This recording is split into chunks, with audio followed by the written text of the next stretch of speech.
చూస్తున్నాం బంగారం ధరలు భారీగా కుదేలైపోయిన సిచ్యువేషన్ నెలకొంది. అయితే ఉన్న జనవరిలో ఆల్ టైమ్ హైకి చేరుకుంది బంగారం ధర. అయితే ఇప్పుడు అప్పటితో పోలిస్తే భారీగా కూడా పతనమైపోయిన పరిస్థితి. 38,000 పైచీలకు వరకు కూడా బంగారం ధరలు కిందికి పడిపోయిన పరిస్థితి నెలకొంది. హైదరాబాద్ లో ప్రస్తుతం తులం బంగారం ధర 1,40,000 పైచీలకు ఉంది. బంగారం బాటలోనే వెండి కూడా వెళ్తుంది. వెండి కూడా 20,000 వరకు డౌన్ ఫాల్ అయినట్టు తెలుస్తుంది. ఏకంగా 20,000 వరకు వెండి ధర తగ్గింది. ప్రస్తుతం 2,50,000 నుంచి 2,30,000కు వెండి ధర జరిగింది. అటు పశ్చిమాసియాలో యుద్ధ పరిస్థితుల్లో బంగారం ధరలు యుద్ధ పరిస్థితుల కారణంగా బంగారం వెండి ధరలు పడిపోయినట్టు కూడా తెలుస్తోంది. అయితే పసిడి ధరలు తగ్గుదలకు ఇవే కారణం అంటూ కూడా విశ్లేషకులు చెప్తూ ఉన్నారు. మరోవైపు మనం గమనించుకోవచ్చు, కిలో వెండి ధర 20,000 వరకు తగ్గింది. అటు బంగారం ధర అయితే ఈ రోజు ఒక్క రోజులోనే 5,950 వరకు కూడా తగ్గినట్టు సమాచారం అందుతుంది. అంతర్జాతీయ మార్కెట్లో కూడా బంగారం పతనమైనట్టు తెలుస్తోంది. యుఎస్ డాలర్ బలపడడం, అలాగే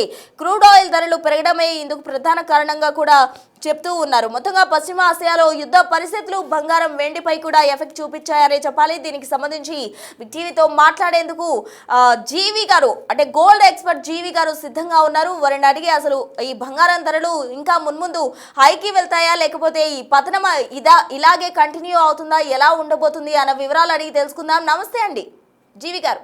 నమస్తే. ఎస్ జీవి గారు, మనం చూసాం మొన్న జనవరిలో చూసినట్లయితే ఆల్ టైమ్ హైకి బంగారం ధర పెరిగిపోయింది. అంటే సామాన్యుడు కూడా కొనలేనంత సిచ్యువేషన్ నెలకొంది. ఇప్పుడు చూస్తే భారీగా పతనం అయిపోయింది. అసలు ఏంటి పతనం అవ్వడానికి గల కారణం ఏంటి? వెండి కూడా బంగారం బాటలోనే నడుస్తోంది. యుద్ధం ఎఫెక్టే అంటారా?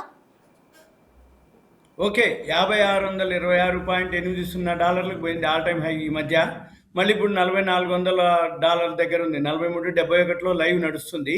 అంటే సుమారుగా 44,1,200 చిల్లర డాలర్లు మైనస్లోకి, అంటే 40,000 రూపాయలు ఆల్ టైమ్ హై నుంచి గోల్డ్ పట్టడం జరిగింది. ఈరోజు మాత్రం గోల్డ్ వచ్చి మనకి 8,000 దాకా ఫాల్ అవడం జరిగింది. 5.3% ఇప్పుడు మైనస్లో ట్రేడ్ అవుతుంది గోల్డ్.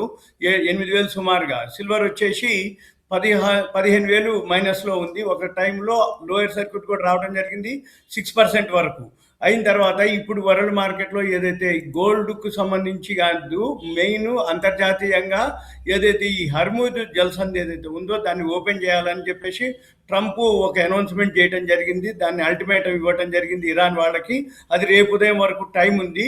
దాంతో రేపు ఉదయం వరకు వెంబటే వాళ్ళు ఏమన్నారు, ఇరాన్ వాళ్ళు, ఒకవేళ ఈ హర్ముద్ జల్సంధిని మీరు ఓపెన్ చేయాలి అని అంటే ఓపెన్ చేసే ప్రశ్న లేదు, ఓపెన్ చెయ్యము, మళ్ళీ మేము క్లోజ్ చేస్తాము. ఒకవేళ మిత్ర దేశాలకు మాత్రం ఓపెన్ ఉంటుంది.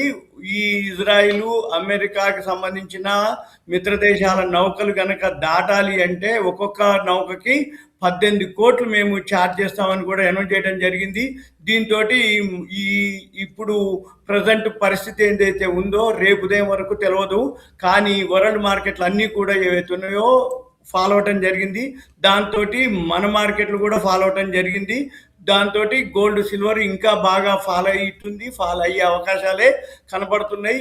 ఈ ఏదైతే ఈ యుద్ధం వాతావరణంతో గోల్డ్ కానీ సిల్వర్ కానీ ఇన్వెస్ట్మెంట్ ఉండదు ఎప్పుడైనా కానీ. అంతకుముందు లాస్ట్ ఇయర్ ఏం జరిగింది, సుంకాలు, టారిఫ్లు అన్నప్పుడు గోల్డ్ సిల్వర్ మీద అంటే పాజిటివ్లో ఉండేది. ఇప్పుడు గోల్డ్ సిల్వర్ ఏదైతే సుంకాలు టారిఫ్లు లేవో ఆటోమేటిక్గా ఏం జరుగుతుంది, సుంకాలు టారిఫ్లు లేవు కాబట్టి ఇప్పుడు ఇరాన్ మీద అమెరికా దాడి ఏదైతే జరుగుతుందో దాంతో క్రూడ్ ఆయిల్ మీదకి వెళ్తుంది. ఎప్పుడైనా కానీ షేర్ మార్కెట్ పడుతూ ఉంటే గోల్డ్ సిల్వర్ పెరుగుతుంది. అయితే ఇప్పుడు వరల్డ్ మార్కెట్లు అన్నీ పడుతూ ఉన్నాయి, గోల్డ్ సిల్వర్ కూడా పడుతుంది. ఇప్పుడు ఫోకస్ అంతా క్రూడ్ ఆయిల్, న్యాచురల్ గ్యాసే. ఈ crude oil, natural gas effect అయిపోతే తప్ప మళ్ళీ గోల్డ్ సిల్వర్ కానీ మన షేర్ మార్కెట్లు కానీ పెరిగే అవకాశాలు కనపడటం లేదు.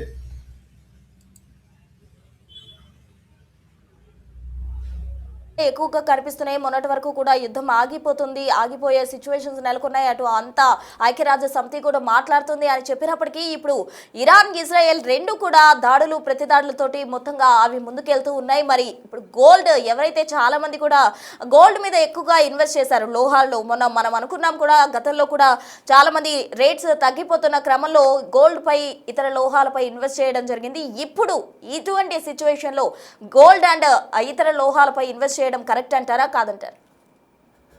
వెయిట్ చేయడం తప్ప చేసేది ఏం లేదు ఇప్పుడు. ఎందుకంటే మెయిన్ ఫోకస్ ఇన్ఫ్లేషన్ పెరుగుతుంది. రూపీ ఆల్ టైమ్ లోకి రావడం జరిగింది. ఎప్పుడైతే అంటే ఈ ఇన్ఫ్లేషన్ ధరలు పెరుగుతాయో, క్రూడ్ ఆయిల్, నేచురల్ గ్యాస్ పెరుగుతూ ఉన్నాయో, షేర్ మార్కెట్లు అన్ని ఫాల్ అవుతుంది, రూపాయి బలహీనపడుతుంది. తర్వాత ఇన్ఫ్లేషన్ ఎప్పుడైతే పెరుగుతుందో ఆటోమేటిక్గా ఎకానమీలు అంటే ఇరాను, అమెరికా ఎకానమీలు పోయినట్టే. కాకపోతే ప్రపంచ దేశాలన్నీ కూడా స్లో డౌన్ అయిపోతాయి. ఎందుకంటే మనకి కావాల్సిన crude oil, natural gas supply లేదు. ఆ సప్లై ఉన్నంత వరకు, సప్లై వచ్చేంత వరకు మళ్ళీ మన మార్కెట్లు పెరిగేది లేదు. ఎఫ్ఐఐలు కంటిన్యూగా అమ్ముతూనే ఉన్నారు. ఎఫ్ఐఐలు మళ్ళీ బయింగ్లోకి వస్తే తప్ప మన మార్కెట్లు పెరిగే అవకాశాలు కనపడటం లేదు. ఇప్పుడు ఇప్పుడు మార్కెట్స్ వచ్చి 1715 పాయింట్లు ఇప్పుడు మైనస్లో ఉన్నాయి. సెన్సెక్స్, నిఫ్టీ బ్యాంక్ వచ్చి 1694 పాయింట్లు, నిఫ్టీ 50 వచ్చి 555 పాయింట్లు, అన్నీ కూడా ఫాల్లోనే ట్రేడ్ అవ్వడం జరుగుతుంది ఇప్పుడు లైవ్. అంటే ఒక్క సెక్టార్ కాదు, నిఫ్టీ 500 600 పాయింట్లు, నిఫ్టీ బ్యాంక్ అయితే 1670. అంటే సెన్సెక్స్, నిఫ్టీ బ్యాంకు రెండు ఈక్వల్గా ఫాల్ అవుతున్నాయి. ఒక్క ఐటీ సెక్టార్ మాత్రమే 20 పాయింట్లు మైనస్లోనే ఉన్నాయి. అంటే ఎప్పుడైతే రూపాయి బలహీనపడుతుందో, డాలర్ స్ట్రాంగ్ అవుతుందో అప్పుడు సాఫ్ట్వేర్ కంపెనీలకు బెనిఫిట్ అవుతుంది. ఆ సాఫ్ట్వేర్ కంపెనీలు ఏదైతే పాజిటివ్లో ఉన్నాయో, ఇప్పుడు బిఎస్సిలో 30 కంపెనీల్లో పొద్దున 30 మైనస్లోనే ఉన్నాయి. ఇప్పుడు ఒక 4 కంపెనీలే పాజిటివ్లో ఉన్నాయి. సాఫ్ట్వేర్ కంపెనీలు ఎక్సెల్ టెక్ ఒకటి, టెక్ఎమ్, పవర్ గ్రిడ్, టీసీఎస్, ఈ 3 సాఫ్ట్వేర్లు, ఒకటి పవర్ సెక్టార్, ఈ 4 పాజిటివ్లో ఉన్నాయి. అయితే ఇప్పుడు ఇన్వెస్టర్లకి చేయవలసింది ఏంటిది అంటే, ఎప్పుడైతే రూపాయి బలహీనమవుతుందో, డాలర్ స్ట్రాంగ్ అవుతుందో సాఫ్ట్వేర్ కంపెనీలకు బెనిఫిట్ వస్తుంది. ఎప్పుడైతే క్రూడ్ ఆయిల్ పెరుగుతుందో, క్రూడ్ ఆయిల్ ప్రొడ్యూస్ చేసే కంపెనీలు ఉన్నాయి. రిలయన్స్ కంపెనీ ఉంది, అది పెరిగే అవకాశాలు ఉంటాయి. తర్వాత గ్యాస్కు సంబంధించి ఏదైతే గ్యాసు షార్టేజ్ ఉందో, గ్యాస్కు సంబంధించినటువంటి ఓఎన్జీసీ పెరుగుతుంది. మళ్ళీ ఇప్పుడు గ్యాస్కు ప్రత్యామ్నాయంగా ఏదైతే ఉందో కోల్ ఇండియా ఉంది. అంటే బొగ్గుని ఎక్కువగా వాడటం జరుగుతుంది. అందుకని కోల్ ఇండియా ఒకటి పెరిగే అవకాశాలు. అంటే మార్కెట్ పడ్డా కానీ పెరిగే షేర్లు ఏమేమి ఉంటాయి అంటే, కొనుక్కోవడానికి ఏదైతే కోల్ ఇండియా ఒకటి, ఓఎన్జీసీ ఒకటి, రిలయన్స్ ఒకటి. ఎప్పుడైతే గోల్డ్ సిల్వర్ ఫాల్ అవుతుందో, ఈ గోల్డ్కి రిలేటెడ్ ఏవైతే షేర్లు ఉన్నాయో అవి ఫాల్ అయ్యే అవకాశాలు కనపడతాయి అన్నమాట. అయితే జనాలందరూ ఏం చేయాలి, ఇప్పుడు వెయిట్ చేయడం తప్ప ఏం లేదు. ఎవరైతే ఇన్వెస్ట్ చేయదలుచుకున్నారో వాళ్ళు ఒక సంవత్సరం పాటన్నా ఉండగలిగితే, అంటే అప్పటి కరోనా టైం మాదిరి మళ్ళీ సిచ్యువేషన్ ఉంది అనమాట ఇప్పుడు. అంటే అప్పటి రేట్ల కంటే కూడా తగ్గడం అనేది కాదు, ఫాల్ అవ్వటం మాత్రం అంత ఫాస్ట్గా ఫాల్ అవుతున్నాయి. మళ్ళీ ఎప్పుడో ఒకసారి బౌన్స్ బ్యాక్ అవుతాయి. ఎక్కడో ఒక దగ్గర మీరు అన్నట్టు ఇప్పుడు ఐక్యరాజ్య సమితికి ఆల్రెడీ ఫైల్ చేయడం జరిగింది, అంటే నోటీస్ పోవడం జరిగింది. వాళ్ళు ఎవరన్నా ఎంటర్ అయిపోయి ఈ ఈ యుద్ధ వాతావరణం మామూలు అవ్వాలి, లేకపోతే అంటే టైం తీసుకుంటుంది. అంటే యుద్ధం ఆగిపోయిందని వీళ్ళు ఆపుతున్నాం అని చెప్పేసి ట్రంప్ అంటున్నా కానీ ఇరాన్ వాళ్ళు అలా ఏం అనట్లేదు, యుద్ధం కొనసాగుతుంది అని అంటారు. అయితే ఆ ట్రంప్ ఏదైతే 48 గంటలు అల్టిమేటం ఇవ్వడం జరిగిందో, అది ఇవాళ ఒక రోజు అయిపోయింది, రేపు ఉదయానికి అల్టిమేటం అయిపోతుంది. అప్పుడు మళ్ళీ ఏం చేస్తారు, ఏమవుతుంది, మరి ఇరాన్ అలానే యుద్ధం కొనసాగిస్తుందా అనేది మనం ఇక గమనించాలన్నమాట. మేము చూడవలసింది ఏంటిది అంటే, మనము ఇప్పుడు ఈ యుద్ధ విమానాలు, ఈ యుద్ధానికి సంబంధించిన న్యూస్ ఆగిపోవాలి, మళ్ళీ ఆ హర్ముజ్ జలసంధి ఓపెన్ చేయాలి. అప్పుడు ఈ జలసంధి నుంచి మనకి వస్తున్నప్పుడు ఆటోమేటిక్గా మళ్ళీ మార్కెట్ మామూలు అయ్యే సిచ్యువేషన్ ఉంటుంది. ఏది ఉన్నా కానీ కొన్నాళ్ళు అయితే టైం పడుతుంది. ఎందుకంటే ఈ ఇన్ఫ్లేషన్ పెరగటం, క్రూడ్ ఆయిల్, ఈ న్యాచురల్ గ్యాస్ సప్లై ఉన్నా కానీ మామూలు స్థితికి రావాలి అంటే, ఇప్పుడు ఇరాను, అమెరికా ఎకానమీ పోయింది, కానీ ప్రపంచ దేశాల ఎకానమీలు కూడా పోతాయి అన్నమాట. అంటే టైం తీసుకుంటుంది. అవన్నీ అయ్యేంత వరకు కొంచెం మార్కెట్లు మాత్రం వెయిట్ చేయడం తప్ప ఇన్వెస్ట్ చేయడానికి మంచి టైం ఇది, ఆపర్చునిటీ. కానీ మరి ఆపర్చునిటీని ఆల్రెడీ ఇప్పటికే కొనుక్కున్న వాళ్ళు చాలామంది లాస్ అయ్యి ఉన్నారు కాబట్టి మెదలకుండా ఉండటం తప్ప చేసేది లేదు. ఇప్పుడు రాను వాల్యూమ్ తగ్గిపోద్ది, బిజినెస్ తగ్గిపోద్ది. ఎప్పుడైతే ఈ వాల్యూమ్ ట్రేడింగ్ తగ్గిపోతుందో పతనం అయ్యే అవకాశం ఉందంటారా? ఇంకా కొంచెం అయితే అవ్వచ్చు, ఇంకా అయ్యే అవకాశాలే కనపడుతున్నాయి. కాకపోతే 90,000 వరకు వస్తుంది, 70,000 వస్తుంది అనే టాక్ నడుస్తుంది. అందరూ ఉత్తిపుచ్చేట్లు అట్లాంటివి నమ్మొద్దు. అసలు క్వశ్చనే లేదు. గోల్డ్ పడుతుంది అనేది అంతవరకే కానీ ఆ 70,000 50,000 వస్తుంది, 1,00,000 వస్తుంది అనేది క్వశ్చనే లేదు. ఎందుకంటే కొంతవరకే వస్తుంది. ఇప్పుడు చాలా మైన్స్ కనుక ఓపెన్ అవుతున్నాయి. ఇప్పుడు 5 అంటే చైనాలో 3 మైన్స్ ఉన్నాయి, ఆస్ట్రేలియాలో 1 మైన్ ఉంది, సౌత్ ఆఫ్రికాలో 1 మైన్స్, 5 మైన్స్ ఓపెన్ అవుతున్నాయి. ఎప్పుడైతే గోల్డ్ మైన్స్ ఓపెన్ అవుతాయో, ఎందుకు ఓపెన్ అయినాయి అంటే మార్కెట్లో ధర ఎక్కువ ఉంది కాబట్టే గోల్డ్ మైన్స్ ఓపెన్ అయినాయి. అంతకుముందు గోల్డ్ మైన్స్ ఎందుకు క్లోజ్ అయినాయి అంటే, మన ఇండియాలో కూడా ఉంది కోలార్ మైన్స్, అదే KGF 1, 2 సినిమాలు. అయితే ఈ కోలార్ మైన్స్ ఎందుకు ఆపేసారంటే వీళ్ళు ప్రొడక్షన్ చేస్తే ప్రొడక్షన్ కాస్ట్ కంటే కూడా మార్కెట్లో గోల్డ్ ప్రైసు తక్కువ ఉండేది. అందుకని ప్రొడక్షన్ కాస్ట్ ఎక్కువ ఉందని మూసేయడం జరిగింది మైన్స్. మళ్ళీ ఇప్పుడు ఏంది, గోల్డ్ ధర పెరిగేటప్పటికి మైన్స్ రీఓపెన్ అయినాయి.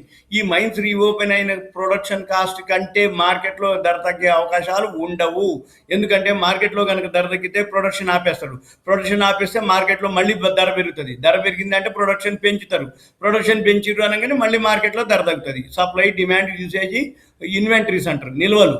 అంటే ఏంది, సప్లైకి, డిమాండ్కి, యూసేజ్కి, ప్రొడక్షన్కి, ఈ ట్రాన్స్పోర్టేషన్కి ఇన్వెంటరీస్ అంటే నిల్వలు ఎంత ఉన్నాయి, ప్రొడక్షన్ ఎంత అవుతుంది, మార్కెట్లో ధర ఎంత ఉంది, యూసేజ్ ఎంత ఉంది, డిమాండ్ ఎంత ఉంది, సప్లై ఎంత ఉంది, ఇవన్నీ ఎక్కడ మిస్ మ్యాచ్ అయినా కానీ ధరల్లో వ్యత్యాసం ఉంటుంది. కాబట్టి ఇప్పట్లో ఆ 70,000 లక్ష వస్తుంది అనేది అనుకోవక్కర్లేదు, కలలు కానక్కర్లేదు.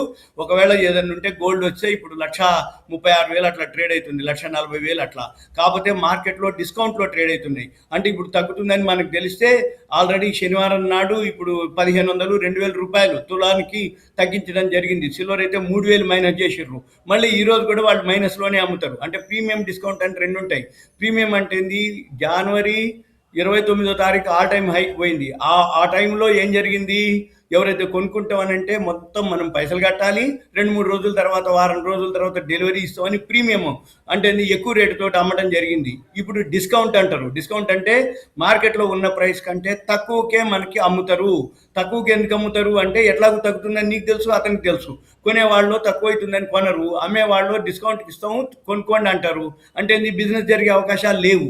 ఎందుకంటే కొనేవాళ్ళు వెయిట్ చేస్తారు, అమ్మేవాళ్ళు తొందరగా తక్కువకైనా రేపు తగ్గుతుంది కదా అంతమంది ఈరోజు తగ్గించి అమ్మేస్తారు, కానీ కొనరు. ఆ పెరిగేటప్పుడు వాళ్ళు అమ్మరు, వీళ్ళు కొనడానికి పోతారు. అంటే ఏంది, పెరుగుతుందని నీకు తెలుసు, అమ్మే వాళ్ళకి తెలుసు. అందుకని అప్పుడు ఏంది, వాళ్ళు అమ్మరు. ఎందుకు అమ్మరు అంటే ఎట్లాగూ పెరుగుతుంది కదా అని. కొనేవాళ్ళు ఏమంటారు అంటే ఎక్కువ పెట్టి ప్రీమియం అని అంటారు దాన్ని. అంటే ఏంది, మార్కెట్లో ఉన్న దానికంటే షార్టేజ్ ఉంది. అప్పుడు మనం చూసినాం జనవరి 20వ తారీఖు క్యూలు కట్టిరు. జనవరి కాదనుకుంటా, డిసెంబర్ 20వ తారీఖు. డిసెంబర్ 20వ తారీఖు క్యూలు కట్టి మనమే యూట్యూబ్లలో చెప్పడం జరిగింది. ఏది, బంగారం షాపులలో గంటలు నిలబడి గోల్డ్, సిల్వర్ కొనుక్కుంటాం జరిగిందని. కానీ మళ్ళీ ఏమైంది, తర్వాత ఫాలో అవటం జరిగింది. మళ్ళీ ఇప్పుడు ఇంకా ఫాలో అవుతుంది. ఇప్పుడు షాప్స్లో బిజినెస్ లేదు, కొనేవాళ్ళు ముందుకు రారు. ఎందుకు అంటే ఇంకా తగ్గిపోద్ది అనేది ఆలోచన. ఇంకా తగ్గే అవకాశాలు కూడా కనబడుతున్నాయి. ఎందుకు అంటే ఈ క్రూడ్ ఆయిల్ ఇష్యూ ఏదైతే సమస్య పోయేంత వరకు అవి అలానే ఉండే అవకాశాలు ఉన్నాయి. మళ్ళీ క్రూడ్ ఆయిల్ సమస్య అయిపోవాలి, న్యాచురల్ గ్యాస్ ఇష్యూలు అయిపోవాలి, ఆ హార్మోజ్ జల్సంది ఓపెన్ అవ్వాలి. ఇప్పుడు ఒకవేళ ఇరాన్ వార్ ఆగిపోయినా కానీ మళ్ళీ ఇప్పుడు అమెరికా ట్రంప్ ఏమంటుండు, క్యూబా అంటుండు. మళ్ళీ క్యూబా తోటి ఏం జరుగుతుందో తెలియదు. ఈ క్యూబా తోటి ఇష్యూలు ఇవన్నీ అయ్యేంత వరకు, అంటే ఇప్పటికీ సంవత్సరం మీద 3 నెలలు ట్రంప్ గెలిచిన తర్వాత సుంకాలు, టారిఫ్లు అనడం జరిగింది. మళ్ళీ ఇంకొక 2 సంవత్సరాలు 9 నెలలు ఆయన కాలం ఉంది. అప్పటి వరకు ఈ సుంకాలన్న, టారిఫ్లన్నీ ఉంటుంది, ఇరాన్, క్యూబా వార్లన్నీ ఉంటాయి. ఇవన్నీ అయిపోయేదాకా ఈ గోల్డ్, సిల్వర్ ఎఫెక్ట్ కానీ, షేర్ మార్కెట్ కానీ పెద్దగా ఏమి ఉండదు. ఎక్కడన్నా మారి ఇవన్నీ కనుక చర్చలకు వచ్చి మామూలు స్థితి కావాలి అంటే నమ్మకం ఉండదు మార్కెట్కి.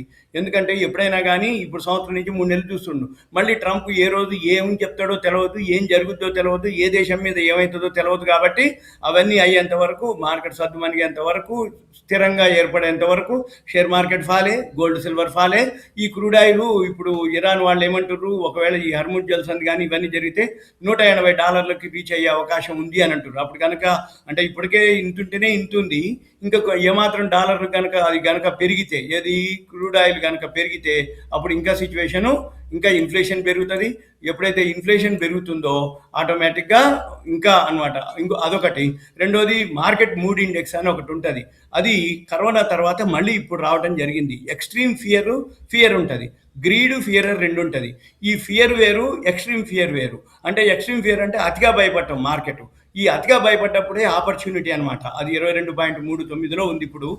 ఇది చాలా రోజుల తర్వాత, నెలల తర్వాత ఇది ఇలా వచ్చింది అన్నట్టు మార్కెట్ మూడ్ ఇండెక్స్.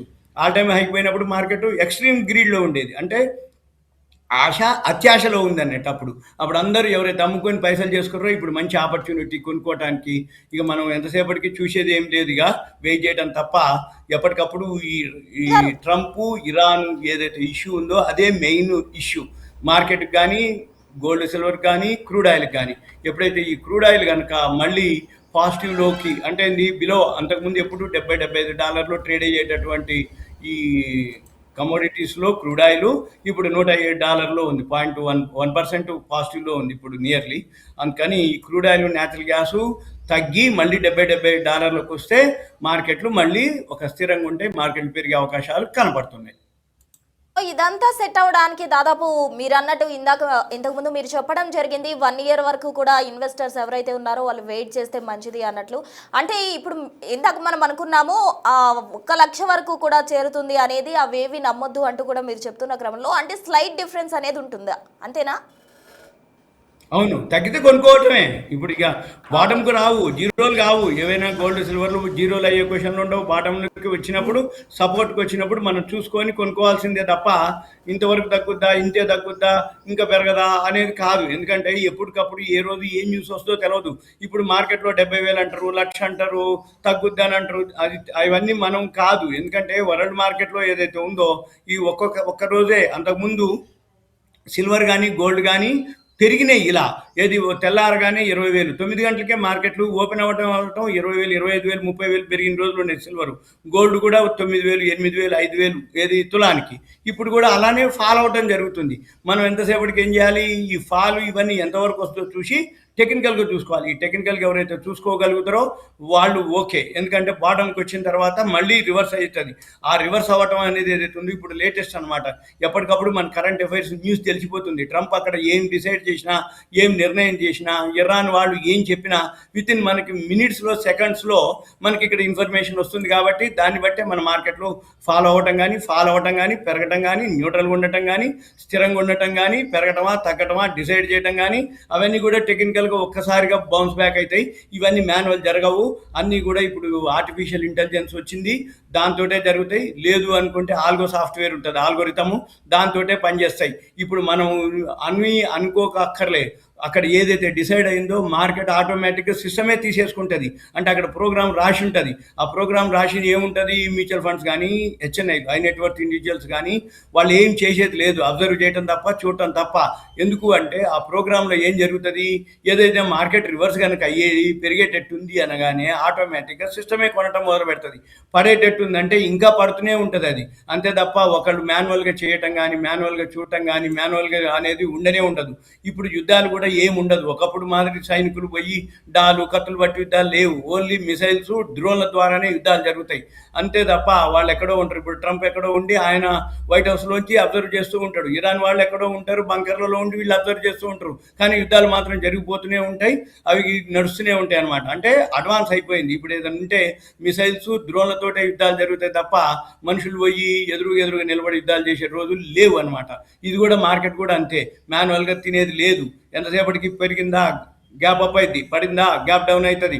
అది ఎంతవరకు అవుతుంది అనేది ప్రోగ్రామే. ఇక పడుతుంది అంటే పడుతుంది. వరల్డ్ మార్కెట్లు అన్నీ ఎలా ఉంటే అలానే బిహేవ్ చేస్తారు తప్ప మనం సొంత మార్కెట్లు, సొంత తెలివితేటలు పనిచేసేది లేదు.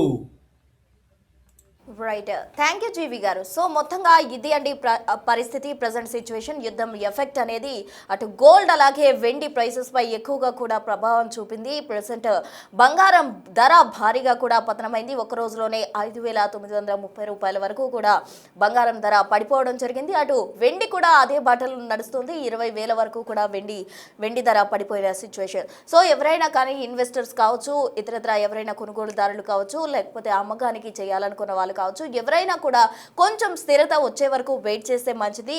వేచి చూడాలి తప్ప అనవసరంగా రష్ అయ్యి ఎటువంటి లాస్ తెచ్చుకోవద్దంటూ కూడా గోల్డ్ ఎక్స్పర్ట్స్ చెప్తూ ఉన్నారు. సో చూసారు కదా యుద్ధం ఎఫెక్ట్ అనేది గోల్డ్ అండ్ వెండి ప్రైసెస్ పై కూడా ఎలా పడిందో. సో మొన్నటి వరకు మనం చూసాం గ్యాస్ కొరత అనేది ఎక్కువగా కూడా కనిపించింది. పశ్చిమాసియాలో ఏదైతే ఉద్రిక్త పరిస్థితులు నడుస్తూ ఉన్నాయో వాటి కారణంగా ప్రపంచ దేశాలపై ఎఫెక్ట్ ఎక్కువగా కనిపిస్తుంది. షేర్ మార్కెట్ కూడా పడిపోయిన పరిస్థితి. సో అవన్నీ మైనస్లో ఉన్నాయి కాబట్టి గోల్డ్ అండ్ వెండి ప్రైసెస్ కూడా పడిపోయిన పరిస్థితి. అవన్నీ పుంజుకోవాలంటే ఇంకా టైం పడుతుంది. సో మనం వేచి చూడడం తప్ప చేసేది ఏమీ లేదంటూ కూడా గోల్డ్ ఎక్స్పర్ట్స్ చెప్తూ ఉన్నారు.